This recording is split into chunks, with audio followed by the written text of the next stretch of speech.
we have the frequency distribution and probability distribution showing the number of classes, sample of CCC students take this semester. So there were 6 students who said they take 1 class. The probability distribution will have 1 class, 0.04 or 4% of the answers. Now remember that 0.04 is just coming from 6 divided by the total frequency of 150. Okay, what we're going to look at is the mean of a probability distribution P of x is called the expected value.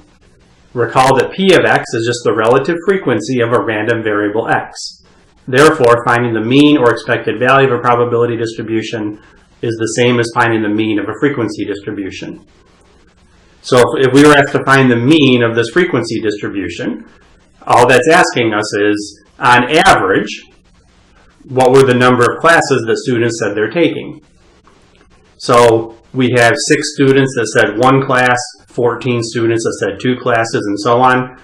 Well, you would have to add all of the answers up. So all of the responses that the students gave you, so you would add 1 6 times, you would add 2 14 times, you would add 3 18 times, and so on.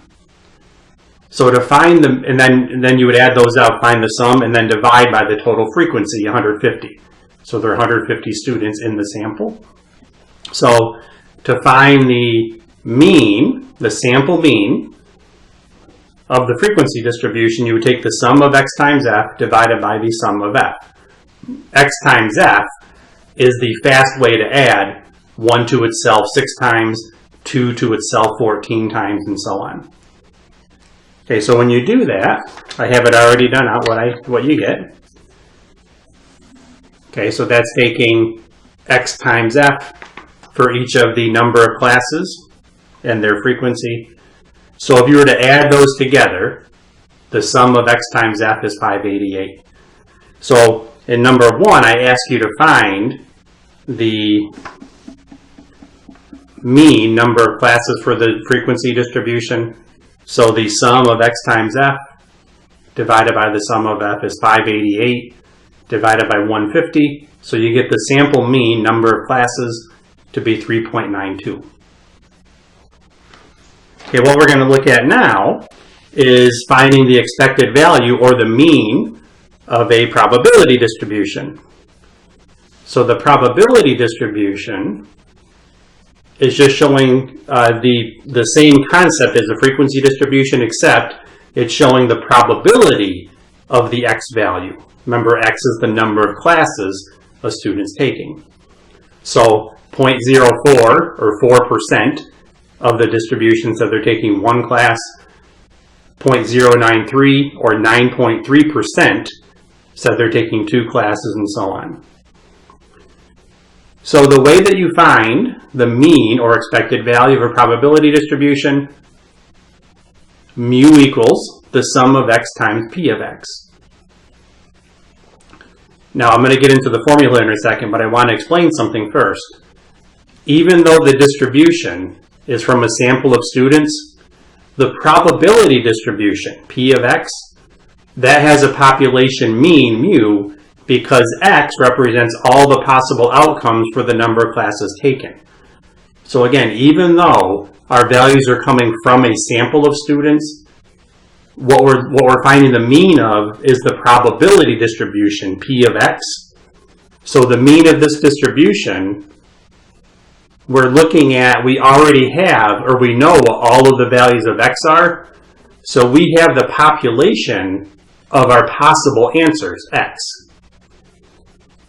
Okay, so even though it came from a sample of students, our mean of a probability distribution is going to be represented by mu, because you're looking at the possible outcomes, not the students, not the number of students in the survey or sample.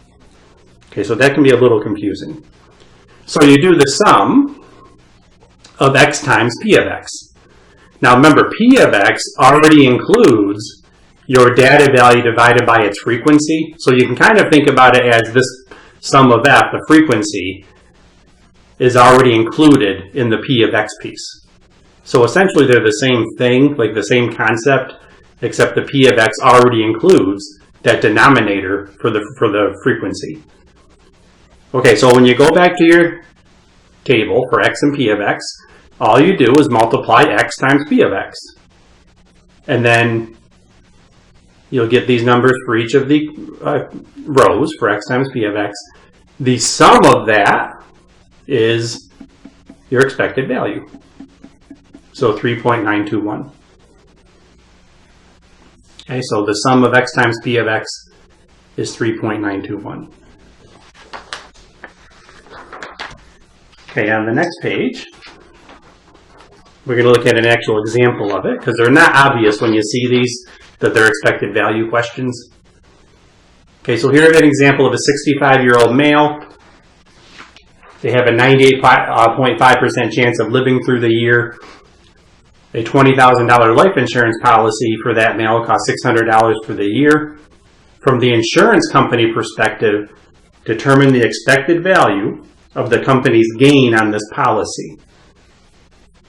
Okay, so it's very important to recognize here that when you set up a question like this or when you read it, it asks you to find expected value.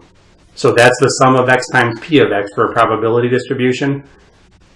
But it's asking you to find the expected value of the company's gain. So that's the context that you need to look at your numbers in. Okay, so I have this set up for us where the insurance company money gain is X. So that's your random variable. That's what will change for the company. It's how much money they make off the policy, X, or their gain from the policy. So if this person that buys the policy lives, what is the company's gain going to be? Well, the company gains $600 for the policy. So their gain is positive $600.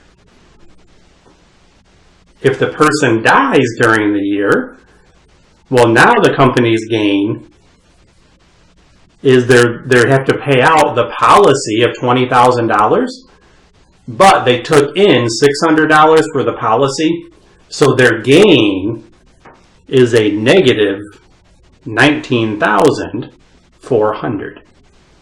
So their gain, I know it sounds weird to think about gain being a number, but you can look at that as they lost $19,400. So their gain was negative $19,400.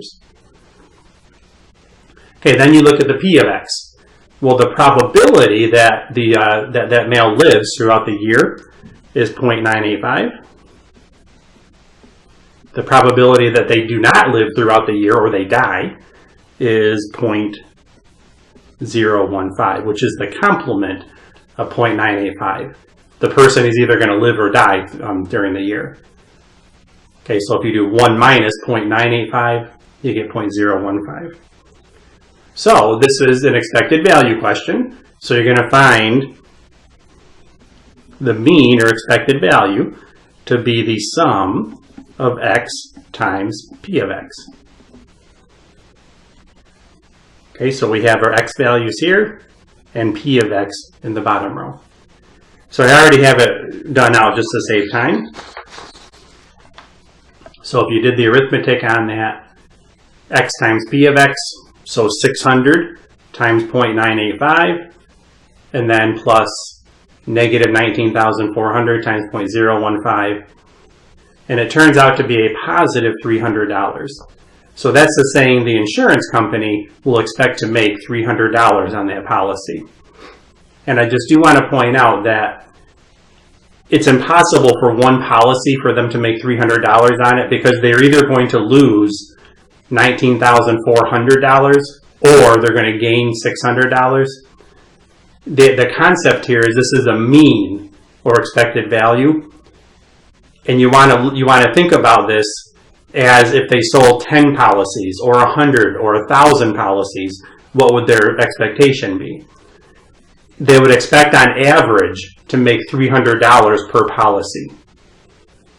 So if they sold 10 of these policies, they would expect to make $3,000 on those policies total. Okay, number 2 is similar, and You can read that, and you can set it up similar to the same way I just did. And I'll show you the answer. Okay, so if you need to pause the video, go ahead. And I'll show you the answer.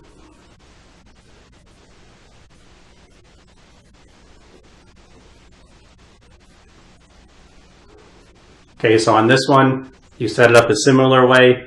The sum of x times p of x, you end up with negative 70. So in terms of the life insurance company, the company's gain would be negative 70, which would mean the company would expect to lose $70 on that policy on average. So that's probably not the best move for the company to make. Without getting into too much details, like why would a company do that?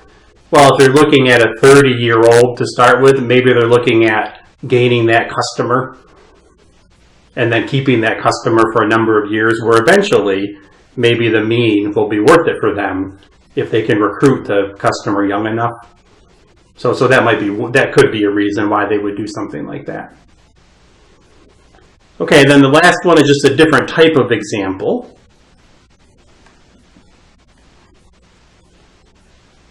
Okay, and again, I'll give you a minute to read that, pause the video if you need to, and then I'll show you the answer just to save time.